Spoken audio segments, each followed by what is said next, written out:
This is an audio version of the live service given on the 11th of the 11th, 2012 by Reverend Akron, Temple of the Jedi Order.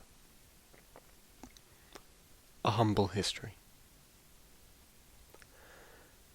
Hello everyone. I welcome you to tonight's live service.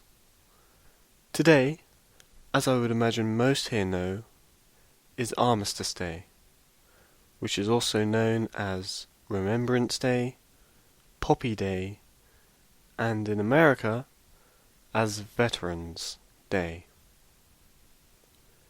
Today, we should take time to remember the 37 million casualties, including 16 million deaths, of both soldiers and civilians in World War I.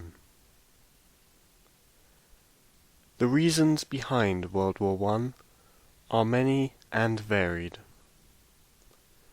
Europe is an old country with history going back thousands of years, so it cannot be down to one single event that caused the war to begin.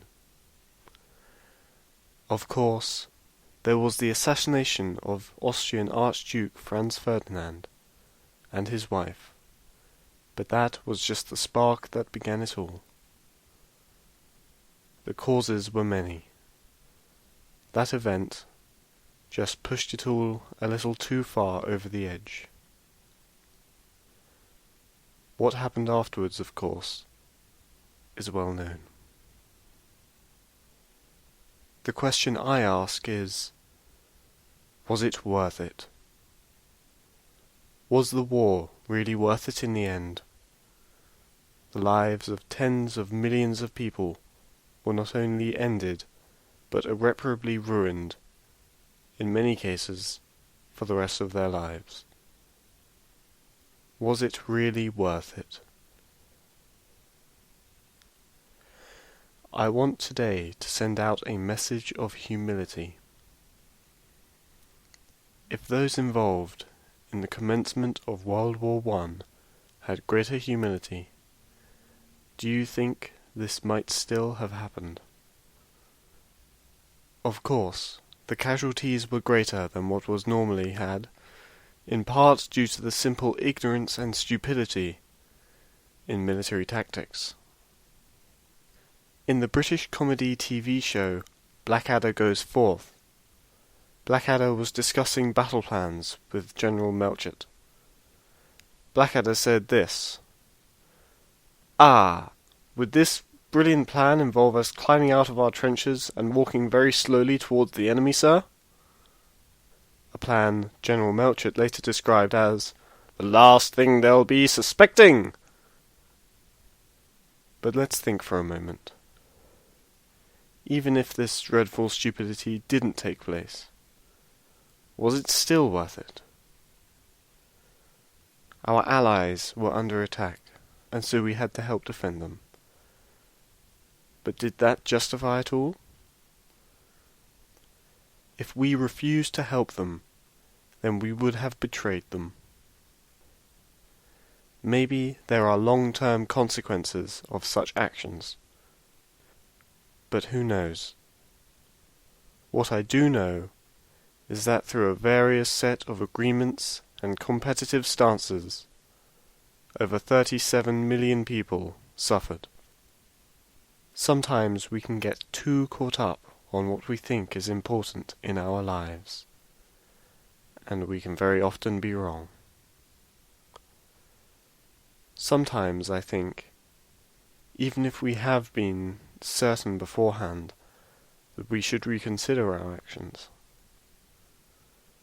Are we really acting with the best interests of ourselves and those around us in our hearts?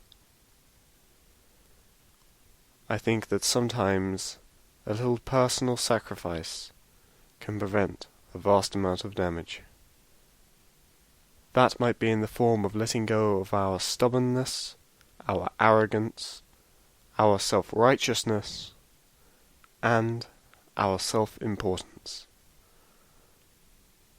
The world is bigger than us, and we should learn to respect it before we act rashly. Our actions have effects, and these affect more people than we could possibly know. Maybe if we could stop thinking so highly of ourselves and our missions, and instead step back and think we could save humanity and the universe a great deal of trouble. We really are, as Carl Sagan was known for thinking, on an unremarkable pale blue dot. Do not let others suffer from your own inflated ego. Act with humility. I would like us to remember how great and wonderful our world really is, and how we should remind ourselves that we really have no ultimate or grand superiority over anything as complex and wonderful as the universe. I think we should all try to remember not only what is very much our own inferiority, but also a need for humility when faced with living in our world. I would prefer to pass on saying the creed, and instead offer the time to you all to think over your own humility, and how sometimes the best choice in a situation can be at personal sacrifice. May the Force be with you all, always.